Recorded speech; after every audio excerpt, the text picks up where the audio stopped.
Before we begin a fascinating conversation with a legit drag queen, I want to let you in on a few really fun things that happened this week. One was that I got an invitation to appear on Radio New Zealand. And Man Listening may not have an audience of millions, but it is heard on 6 continents. That's the amazing thing about this podcast. So that'll happen next week. And then I got a Facebook message from someone, Wanda, in Asheville, saying how grateful she was to know me, and that meant the world to me. But then the funnest thing was the woman who edited my book, Mel, her mother and her aunt are in a book club, and they're going to read my book, which is called What She Said and What I Heard, How One Man Shut Up and Started Listening, and it's available everywhere you get your books, ebook or whatever. And I just thought that was the funnest thing. And so I took one of my copies and I signed it, and she Venmo'd me $20, and it was great. It was wonderful. So thanks, Mel. I appreciate you, and thanks for everyone for listening. It's harmful to everybody to be stuck in this idea that gender is automatically tied to like biological sex. What is the sound of one man listening? This is Man Listening, a fresh podcast featuring the stories of strong women who bounce back. Man Listening, because every woman deserves to be heard. Hi, I'm Stuart Watson. This is Man Listening, and I'm in C3 Lab with Tallulah. Yeah, yeah, we can say Tallulah.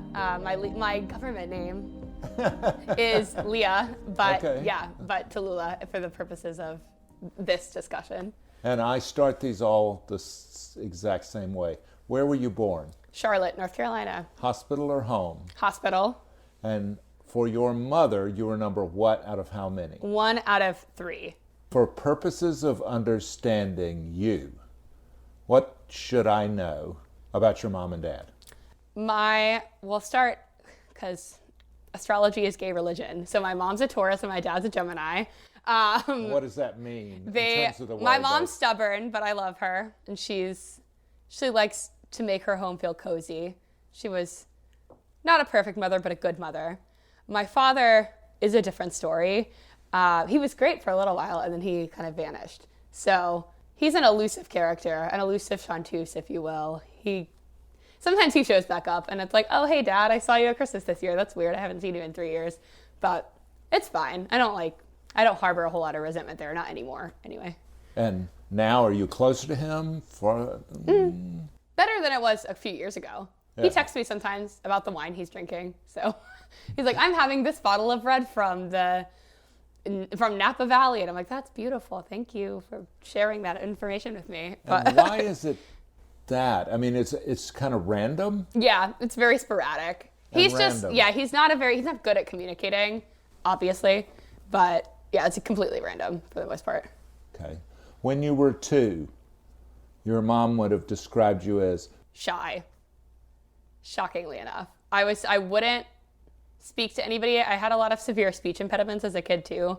So I still have like a little bit of a lisp, but like I could barely speak. My mom was the only person who could understand me. Yeah, I didn't realize you could like walk without looking down at your feet until I was 9 years old. So I was a painfully shy and like deeply internal and intellectual child. So very, very smart. You could say that. I don't know. I'm hesitant to call myself smart, but. Well, didn't you double major in physics and?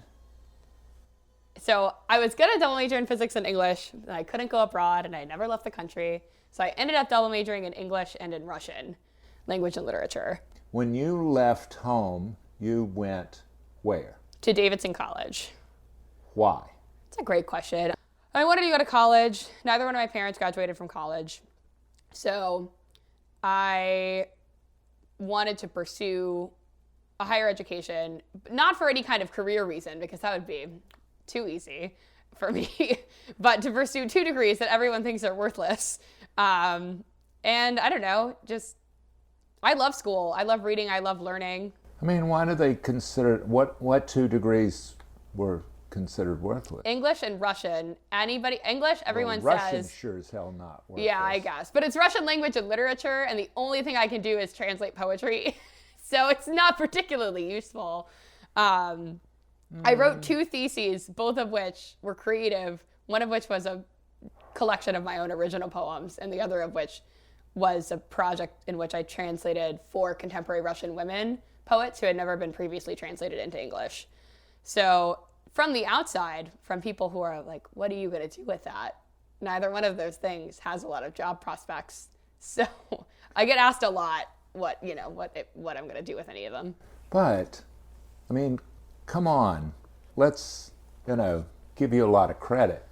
Art, culture, I mean, that's why we do all the rest of this, right? I certainly agree. That's why the only thing that matters to me is to make art and to connect to people. I don't care that I have however many dollars in my bank account. Like that doesn't, or receive, like get some level of stature or success. I just want to make art, hopefully connect to people and have like meaningful relationships. That's more valuable to me. Not that everybody in my family sees it, but that's what matters to me. It doesn't matter. Didn't you pay for your college? Davidson, one of the reasons I actually went there was because they basically paid me to go. So I had a lot of financial aid, and then I had an academic scholarship on top of that. So. And you had a job, JOB. Yes, I had a job. But the school paid my tuition. So I paid my bills somewhat, and the school paid my tuition. So. But I mean, I hugely admire you for that. You. I mean, that's a huge thing. Well, thank you. There wasn't a lot of option. I felt, I needed to be there, and I needed to be learning. So I did what I, needed to do. And I am so grateful to them for all of the money and scholarships and grants and support that they gave me. Because I couldn't have gone to school without having crippling debt without Davidson and the fund. There are lots of people. I did not know that there were elite boarding schools. And I thought they were just on TV. And then I went to Davidson, and like half the student body was like, I went to Society. Yeah. I didn't understand that these were real places. And so that was a really big culture shock for me in terms of just being like, oh, wow, okay. You basically went to Ivy League high schools. And there's a lot of, I think the South, people hate the South, especially people from New England hate the South. They want to talk bad about the South. But I have come, during my time at Davidson, not necessarily because of Davidson, but like the South, there are so many incredible people, like of all walks of life, who have so much value and like so many interesting perspectives. I'm very happy to be Southern now, where I used to be like, I just want to move to New York and pretend like I'm from there. Right. There's nothing to be ashamed of about being, and I think Davidson, like, in some ways is really negatively Southern, having ties to slave owners and all sorts of other things that they're finally, in 2021, working to somewhat address. They're a Southern school, and Davidson is a Southern town. It feels different than, I guess, what people expect the South to be like. But I think it's a testament to the fact that the South is like so like innumerable. Like there's so many things here, and people want to paint it in a little red swatch on the map. There's so many beautiful people and beautiful things and art and culture and radical thought and protest that happens in the South. There's literally all kinds of people, and people who people would say are rednecks, a lot of rednecks on my mom's side of the family. Or hillbillies or hicks or whatever, like they're also people who have valuable perspectives. Like it doesn't matter that you grew up poor in Appalachia, therefore you're a certain kind of way. That's not, there are all kinds of people coming from all kinds of backgrounds and walks of life. And personally, I just think it's so dismissive to just paint them all the same way. Because I know that I have family, I have plenty of friends and acquaintances that would be considered redneck. But they're not anything alike. They're all very different and unique. I want to hear about your drag queen career. Okay. First off, what attracted you to the drag queen universe? So, kind of a weird path. So I grew up, my mom, she was the Will and Grace. Like, she lived with her gay best friend, and they did everything together. And so I grew up watching The Birdcage and knowing about RuPaul and listening to Supermodel. And so I knew in the consciousness that, and I grew up listening to Madonna, who might as well be a drag queen, Dolly Parton, Kylie Minogue, these gay icons. And so I was aware of it. I was not raised to be any kind of way. My mom was very accepting and open-minded about all that stuff, even when we were children. So I figured out I was queer, which took a little while. And then I went to Russia, where it is illegal to be gay. So that was great. That was a good choice. Okay, I'm going to be super dumb, super boomer. What does queer mean? So queer is it used to be a slur, right? I think some people still take it that way. So some people don't like being referred to as queer. But in the academy in the 90s, the Academy, capital A, and like academic critical literature, it became the catch-all term for anybody who has a sexual orientation that isn't straight. So it became the queer community. You hear that a lot. Anybody with a deviant sexuality of some kind. And that they reclaim the word queer because it was a slur, but it is empowering to... Is it deviant? Being queer? Now? I don't know. I mean, deviant was a pejorative. Yes. But I take that to mean deviates from the norm. Yes. Which is hetero. Yes. Straight. Is that the norm, or is that just what we always thought? I don't know, because I don't really talk to a lot of straight people. Other than my mother, you're one of the first straight people I've spoken to in a long time, other than my coworkers. So I don't know. In my world, it's certainly not the norm. The world that I've created for myself partially through drag. But when you go somewhere like Russia, where it's just kind of where all of these sort of awakenings were happening for me, it is very deviant. It is quite literally punishable by death, depending on where you are and who you know and who you talk to be queer or trans in Russia. Sometimes those things overlap, sometimes they don't. So it is literally considered propaganda to be visibly queer or trans in public. So that impacts dance, poetry, art. Yes. Of all. There are incredible queer artists working in Russia, incredible trans artists, drag artists, poets, musicians. Well, how do they escape death? Depends on where you live and who you know. Some of them are literally in prison. Some of them get killed.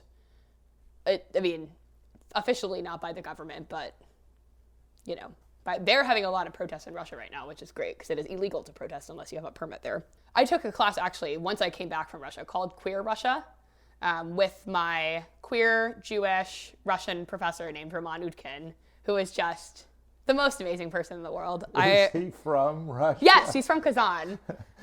So let's see, queer Russian Jewish, and at Davidson. Mm-hmm. Of all places. His husband was at NYU. He left Davidson my senior year. His husband, Charlie, who's a playwright, was at NYU studying, and he is just one of the most influential and incredible professors I had. He did his PhD at Yale, but he did all of his undergrad work in Russia at Kazan State University in his town, or his city. Kazan's beautiful. Tolstoy actually went to Kazan State University. So, yeah, Roman was just, everybody at Davidson was like, wow, who is this man? This is amazing. His fashion was impeccable, not to be, stereotypical, but it just was. And yeah, he actually talked to him before I went to Russia and was like, hey, how do you be on the down low, my good dude? What do you do? You were gay. He was like, just don't tell people you don't trust. He's like, you're going to university. You should be cool. You'll be in St. Petersburg. Well, is there any way that you should not dress or? Not, because fashion there is so much different. People go to school dressed in suits, beautiful blouses. You need to be dressed up all the time. Mm-hmm. But there's not, in fashion, alt fashion in Russia is very, you might get stared at a little bit, but people, especially in St. Petersburg, push the boundaries of fashion. So it's So it is, and I don't think there's not quite the same, masculinity in Russia is incredibly toxic, maybe more so than here, in terms of you can't be feminine, you can't be this, you can't be that. But you can be fashionable. I did go to the only, like, queer club in St. Petersburg. It's on Doomskaya, which is the party street that the, like, police don't go to. But yeah, that place is a street. It is a time and a place, and I only went one time. But it's scary, because if the police raided the bar, they could just arrest everybody without needing proof. So this is Stonewall, not even Stonewall. It's Stonewall in a culture that doesn't even acknowledge. Yeah, no, remember the Sochi Olympics, they said, what about gay athletes? And the mayor of Sochi said, there are no gay people in Sochi, which is blatantly not true. Well, they say that in Iran right.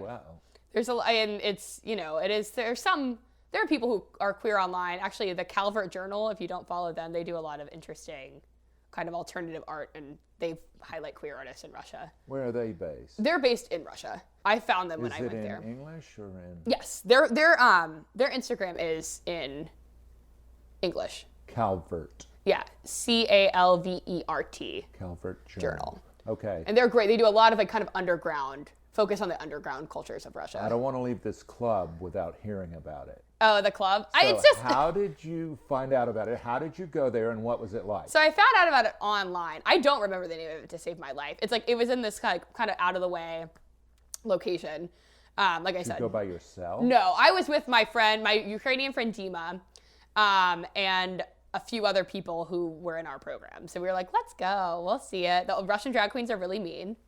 Just like brutal, like exactly what you think like a Soviet era, like old, like Soviet gay man would be like in drag, like that's how they act. I don't know how I would think that would be, but when you say brutal, what do you mean? What do like just cutting and kind of mean. Like what they say to you? No, they were just like, they're, on the mic and talking to each other, and it's like, oh wow, okay, because drag queens can be, they read each other. That's the like. What did these drag queens say to each other on mic? They would just be like, oh, you old bitch, like stuff like that. It's like, oh my gosh, it was like little. It was kind of dingy. All of Doomskaya looks like you go up the stair, you're like, oh, where am I? Did you get the feeling there's some love underneath that? Or Yeah. Do you think it was? Yeah, I just think generally, like, queer people, especially people who are older and established in whatever kind of community they're allowed to have just been through so much, but that's all in good fun. That's kind of drag culture. People, that's what they call it, reading. When you say something like cutting, funny, kind of true about somebody, I just think it's part of the culture. Sometimes people go too far with it, but I think it was all in good fun. There's love. It's so radical to be gay in Russia that it's nice to just be like, oh, this is like fun and like home. Well, what was this place like? Nobody was like lip syncing or performing. They were just like talking to each other, which here would be weird, like for drag, but there, it was just like, it was enough to just be there and like be in the presence of. You have got to take me to a drag show. I will. You have got to. I will. What is a fun, good drag show environment here? Here, okay. Like, what's it like? Where'd you go? What do you go to see? So my drag family, which is the House of Terror, where, What does that mean, a drag family? So in drag culture, historically speaking, kind of going back to, I don't know, the 70s probably, it kind of came out of ballroom culture, if you're familiar at all with that, if you've ever heard of Pose. That's a great show to watch to get the basics of Pose. what it is. I'm familiar with Pose. And so it's about ballroom culture, but it was almost, it was mostly like Black, queer, trans people who created these spaces in like these like abandoned warehouses in New York or wherever. And they would have balls where they would have space. They still happen. Ballroom culture is not dead by any means. These still happen everywhere. Atlanta, New York, Chicago, a lot of the major cities have a ballroom scene. And they had families because a lot of times being like queer and trans in, the 60s or the 70s or the 80s, you were kicked out of your family. So you didn't have anyone to go to or talk to. And so elders in the community would take on younger folks into their house, sometimes literally their house, and they would become a family unit, like a queer family unit. And they would, prepare for the balls together and work on their dancing and their voguing and their looks together. But it was more than that. And Pose is a perhaps oversimplified example, but it's a great, amazingly written show that depicts that. But I think drag has borrowed a lot from ballroom culture. So this becomes, even though you still get along with your brother, your sister, your mother, to a lesser extent your father, whenever he wants to drop in, right, they become your sort of queer family. Yes. Now, do you pick them? Did they pick you? How did you come on? So I found, when I was living in Russia, watched this YouTube drag reality TV series called Dragula. If you've heard the song by Rob Zombie, I'm fairly certain that's what recommend this show? Or? Tentatively, one of my best friends is on the 3rd season, so tentatively, it's on Netflix. It's on Netflix, so you can watch the 2nd and 3rd seasons on Netflix. So you did watch it, and it was just, Drag Race is fun, right? RuPaul's Drag Race is what everybody knows. Dragula is alternative, production glamour, value, horror, and this is embarrassing, filth. So filth, glamour, and horror are the tenets of Dragula. So they're borrowing, where RuPaul is borrowing from RuPaul, you could say simply Dragula is borrowing more from Divine. So it's this kind of like alternative, raunchier, dirtier kind of drag. And Divine was based where? Divine was one of John Waters' kind of, like, if you've seen the original Hairspray, right? Pink Flamingos, that's Divine, So Divine was, kind of another public drag figure, drew her eyebrows up to her hairline, looked sort of a mess, but is an icon, wore like gigantic poofy hair, disastrous. And raunched. And it's raunchy. It's not RuPaul's Drag Race, no. It's not your Hairspray for Broadway. No, it's definitely not that. But Dragula is not all like, it's all just horrible and awful, but there's like people draw influences from horror films and from alternative media and music and things that aren't, and I love horror. I've liked horror movies for a while, and my whole senior thesis in poetry was about serial killers and the American obsession with like violent death and trauma, really peachy stuff, but I already had an interest in these things, true crime, so Dragula was like, horror, that's cool, let's watch this. The first season on YouTube, if the Boulet brothers, who are in charge of it, hard to watch. It was very hard, not very well produced. They didn't have a budget, so they were crowdfunding their prize. They used their connections in LA to film it.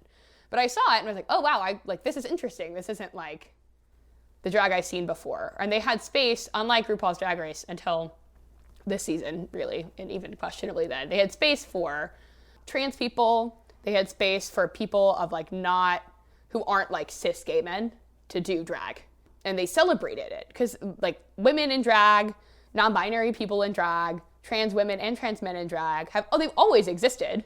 Like I said, drag has a lot of drag culture and stuff was born out of ballroom culture, which was Black trans people for the most part. So trying to get rid of that part of it doesn't work. And Dragula embraced it from the beginning, kind of different methodologies and thoughts of what drag is. So I'm in the alternative, skipping back, the alternative drag family here, the House of Terror. We're based in Charlotte, but we have members from South Carolina in the surrounding kind of Charlotte area, like northern South Carolina. But so how many members? There are a lot of us. People always make fun of us that they're hundreds. No. We're under 20. Oh. But it's hashtag too many Van Danks because there's so many of us. Most drag families around here, have maybe 4 or 5 people, and we're out here with 13. And so everyone thinks it's ridiculous. And my drag mom's like, I'm not going to have any more kids, and then adopts another kid. But it's who's your drag mom? Vegas Van Dank. That is her drag name. And she's been doing drag 8 years now. And founded the drag family, founded House of Terror pretty early on in her drag career. And is, in all senses of the word, pretty much like an icon in alternative drag world. Now, people know her. So what you're saying is these drag families span generations. Yes. So is there boomer drag Yeah. queens, and Yeah. there are millennial drag Yeah. queens and Gen X drag Yeah. queens and Gen Z drag queens. Yeah, one of my favorite drag queens in Charlotte.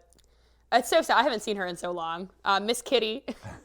She's just this tiny, tiny, tiny, tiny little old person who just wears the most fabulous kind of like Dolly Parton style hair and these little sequin numbers, and is just like just incredible. And I have absolutely no idea how old Miss Kitty is. We don't ask. But because she's just fabulous at any age. But she's like by no means, like she's above a Gen X. But it's also sad because in the queer community, there's not there are fewer elders than there are elsewhere. So, especially, AIDS crisis, right? It's just, there's a whole generation of people in the queer trans community that essentially just aren't here. And they should be. It's Right. even harder, I think, for those communities because they had so much more togetherness. They weren't in hiding as much. You still were. It still was very, very taboo. But there is more visibility and more togetherness. And it's just, it's just the same way, like, not the same, but another tragedy in the community, like the Pulse shooting. Right. So you think there's like these kind of collective traumas, like, I know people who were there or like would have been there or went there, started drag at Pulse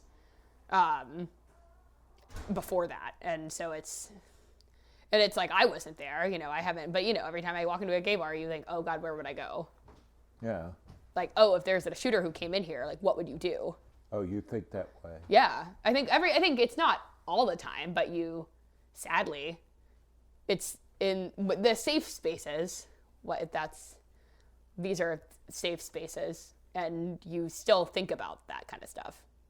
And there is a lot of like kind of collective trauma in the community, and obviously it impacts different groups differently. But yeah, so there's a lot of that. Also why I'm glad we have each other, right? Like, I think there's a lot of divisiveness and stuff in every community, but I think the alphabet mafia, the LGBTQIA+, like, there's a lot of love there, and it's different than love I've experienced in other, you know what I mean? It's just different. How did you identify? So I actually identify, like, I say I'm a lesbian, but I think that falls under the queer umbrella. But I take it to mean, like, it is an identity, it's a way of life. For me now, I think I visibly present somewhat queer. I have short hair. I look like Chucky, got short orange hair that my friend You look nothing cut. like Chucky. And like, I only have half of a real eyebrow. Like, I draw on the rest of them. Because for drag, it's annoying to have to cover your eyebrows, so I shave the tails of mine off. I went a year without any eyebrows at all. It's just... Did you just draw them on? Yes, I did. But now I have the nubs. They stop, like, it's like a third of my eyebrow that I have. But it's obviously not all visual signifiers. But I think, I don't know, being queer is a celebration of, like, not being afraid. Like, not, like, and even if you're not, out, there are plenty of queer people who can't be out for any number of reasons, or trans people can't be out for any number of reasons. Like, you're not any less queer or trans.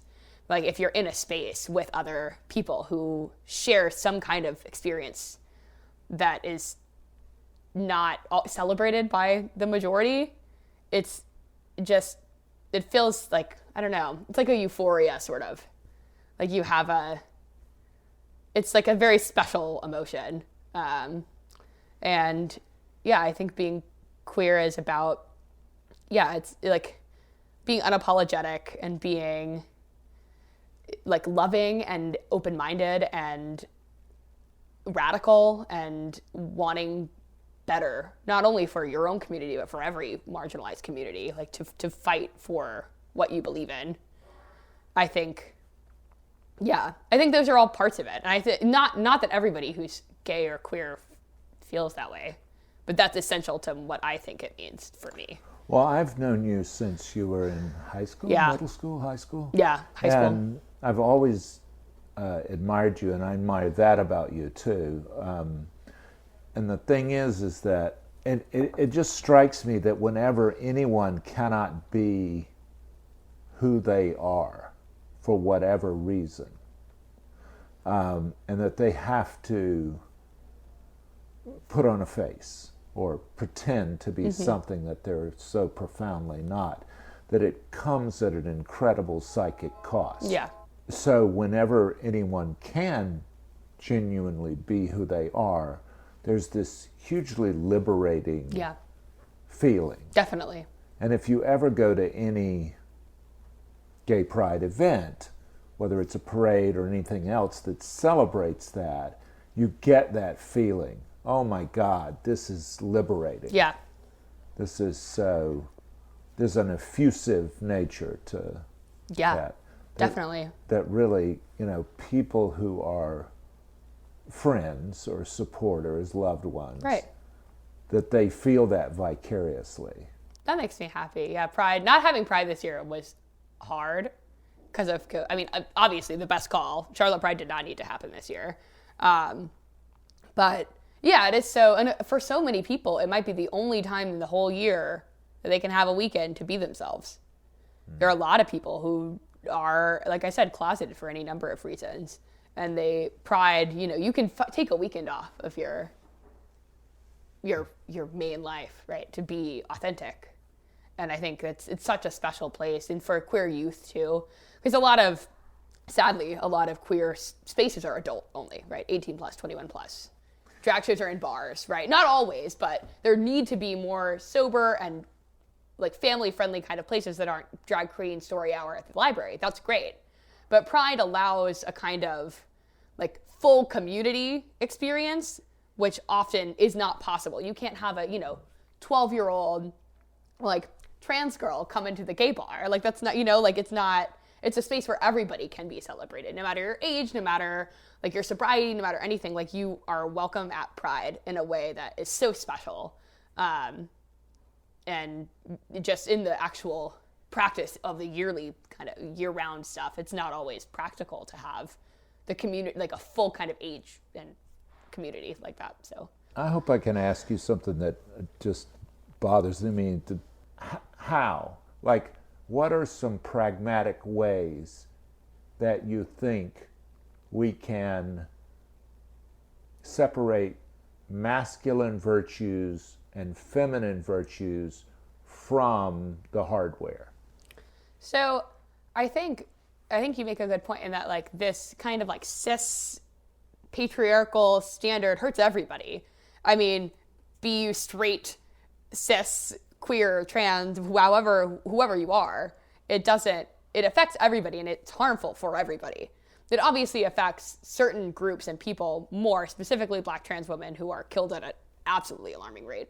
But it's harmful to everybody to be stuck in this idea of what the gender is automatically tied to like biological sex, that how you're born, and there's always been deviant gender. It's just in Western white society, we've kind of pretended that, intersex people don't exist, and plenty of indigenous tribes and communities have had third, fourth, fifth, many kinds of different gender categories for a very long time, since before we even thought about, having different gender categories. So it's not a new idea, but people feel like it's a new idea. So I think it's important that people know and are generally educated on the fact that this is not new, right? Give historical examples of like, being two-spirit was a common indigenous gender. There are still indigenous people who are two-spirit. That is just a thing. And that it's also a lot of times people say... In other words, male, female. Yeah, like your gender is not... it exists somewhere in between, right? You have these two... I'm not going to try to explain it in any way. Right. That's something that educate, read on. Yin, yang. But yeah, exactly. Yin, yang. And I think practically historical education on things that aren't like just like white Western colonial history is incredibly valuable, and that can start at any age, honestly. And I think generally like asking people's pronouns. It's not preferred pronouns, it's what are your pronouns, right? So, or you introduce, like if you're in an academic setting, it's really common to first day of class go around, your name, your pronouns, 2 fun facts, where are you from? Like things that make it normal to not be invasive. What are your pronouns? I use she, they pronouns. So I'm not, it's kind of weird. I feel like 2020 was a weird time for a lot of like queer people for gender stuff, because it's like, oh, you don't have to perform anything for anybody. Or if like Judith Butler, who's in terms of like gender theory is very classic. There's much newer scholarship and literature on that now. But Judith Butler is a kind of cornerstone of gender performance theory, and that it's all like everything that we're taught to do with gender we learn. When you're a young child, if nobody told you, oh, you need to sit like this because you're a girl, or you need to like trucks because you're a boy, like those are things that are ingrained into you to perform appropriately. And I think in a lot of ways, for a lot of people, the pandemic was a release from, not that it wasn't horrible, but having so much time in isolation was a release from the need to constantly perform the way you think you need to. And that's for, I think... Starting with makeup, shaving. Yeah, starting with makeup, shaving. For anybody, I think everybody has been playing around with, different ways of being when you don't have to present a certain kind of way. And I think when you're queer and trans, those experimentations or this release of pressure has been really liberating, because you don't have to think, oh God, but if I go see my grandfather, what's he going to think about my hair color? Or like, what's he going to think about this or that? Like, oh, I don't have to go to work, so I'm working from home. What does that mean? Like, how can I think it's given some people a lot of freedom to think about things, think about, what is the value of the performance? What does it mean when you don't have to do it? Who are you when you don't come home at the end of the day in a full face of makeup and, look in the mirror and have to take it off? Like, I don't know. I think I used to be one. I wore a full face of makeup every day. I didn't leave the house without eyeliner. And it's just not, I released that before this, but it's especially not, I'm like, whatever. If you don't like the way I look, don't look at me. I don't care. Like, it's very like, it's given me like, oh, I just don't give a fuck. Like, I just don't care. And it's given, I think, a lot of people a lot of space to explore. And it's been horrible in a lot of ways as well. But I read that every day on Twitter, with the news, like, hear it on the radio. Everything is just horrible, horrible, horrible, horrible. And it is. But there's also things that are sort of beautiful, and that, like, people having space to actually think about themselves and gender and sexuality and performativity, which you don't get to do in the daily grind. And it seems like the drag queen nation has lifted people. I hope so. I think drag is so, like, I don't know. It's not always uplifting. It can be challenging and political. I think drag probably is inherently political just as an act of doing, but there's so much joy. And even in the pandemic, I think, before, you're in the bar, the club, or wherever they're having the drag show. I was in drag on a farm once, so, anything's possible. And but it is about, I find a lot of joy in doing it, and I like to think that other people find joy in seeing it. Doing digital drag online is silly. It feels dumb. It's so much more work, because you have to become suddenly a producer, an editor, an actor, all sorts, And there's something you get by actually being there. Yes. And the audience, the interaction, it's so special and unique. But I think even now, the fact that drag has persisted, it's such a live art form for the most part. Such a live art form. It's so hinging on audience engagement.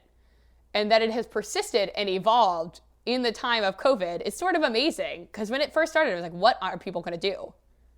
I spent 3 or 4 nights a week. I was performing in Atlanta and in Boone and Nashville and Tennessee and North and South Carolina. I was all over the place. And then it was like, oh, okay. Is it just going to end? What's going to happen? Of course it's not. Yeah.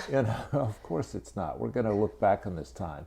It'll be different, but of course it's not. You know that this is a fixed time. Drag is fun. Drag is also art. It's performance art, I think. But I think You know, I spend so much time thinking about, because I do really different, I do particularly kind of like concept and artistic drag, I think. And not everybody does. I think drag's great no matter how you do it. Like there's a place for everybody in every kind of drag. Just because I'm alternative doesn't mean I think all the girls who look pretty and dance to Ariana Grande aren't good. Because I think they are. Well, what is your act? I started just doing Broadway. So I started doing cabaret in Chicago, primarily. I occasionally would live sing, or have live sung, which isn't as big in this country. Sync. That's actually singing. Yes. So I mostly lip sync. In the UK, a lot of drag queens live sing, but here it's not as normal. In New York, more people do it, but in this area, not really. But I started doing only Broadway, and then I still do Broadway. My Chicago number is my favorite thing. I mean, this whole like master mix. Which one? Chicago. I mean, which number? So I have a bunch of mix. So it starts with All That Jazz, then it's Roxy, then it's part of the Cell Block Tango.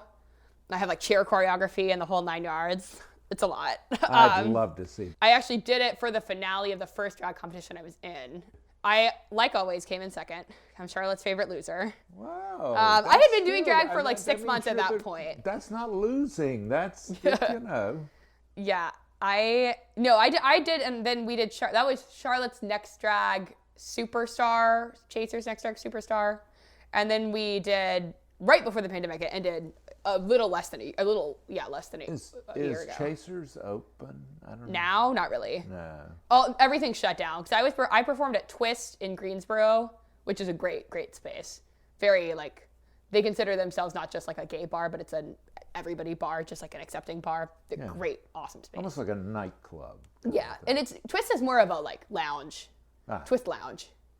And that's a great space. Highly recommend Twist to anybody. They do great shows. They pay their entertainers appropriately, and everybody who works there is very nice. But I performed there twice before before curfew came back down. Yeah. So that's the only time I've done live drag. It was great with the face shield and all. I tell you, it is not the same. Did you have to do a mask? Yes, in the bar I wore a mask. Performing, they separated, so you were a good like 10, 15 feet from the patrons, who were all separated as well. And so you wore a face shield, and you stayed in your little... Wow. And I like walking around, so I was sad. But yes, that was a weird... That's cool. But I was in, the other competition was Chaser's Next Drag Super Monster, which I also play second in. And my drag sister, Crystal Violet Van Dank, won. I was robbed the first time, but I was not robbed the second time. She deserved to win. But I did a Blair Witch number for that. That was fun. Dressed up as the Blair Witch for horror week. So that was a wild, because it was all my like drag family was running it, and all of our friends, like our weirdo friends. Yeah. So it was just really fun and cute. Like people our friends from Birmingham came up and like would judge weeks, and like it was fun. Yeah. I'm not going to take your whole afternoon. Okay. But I salute you. I applaud you. I celebrate. Thank you. Yeah. It's such a privilege. Thank you for having me. To watch your sort of coming of age. Yeah. Thank you. I love me some Leah Tallulah. We had a fun afternoon. It was hard finding a place where we could be COVID safe, but we eventually did, and sit down and chat. She is my Facebook friend, much to my kids' chagrin. And, my kids are like, "Dad, you cannot be friends with our friends." I'm like, why not? It's been so much fun watching her grow up, mature, and really, really bloom. And I'm going to hold her to that business of taking me to a drag show. I look forward to it. Thank you, Tallulah. Man Listening is a production of Unmediated LLC in cooperation with the Queen City Podcast Network and Balto Creative Media. Allison Andrews at Andrews Creative and Rachel Clapp-Miller are developmental producers. Sally Higgins at Higgins & Owens tries to keep us legal. Our music is A Day at the Park by the group Pictures of the Floating World. Your announcer is Catherine Smith. That's me.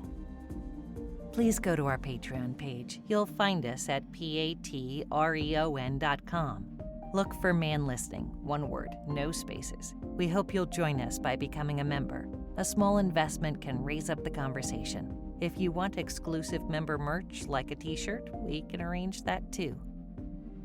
A big shout out and a personal thank you to everyone who has supported Man Listening from the very beginning. This is listener supported, and I really appreciate you.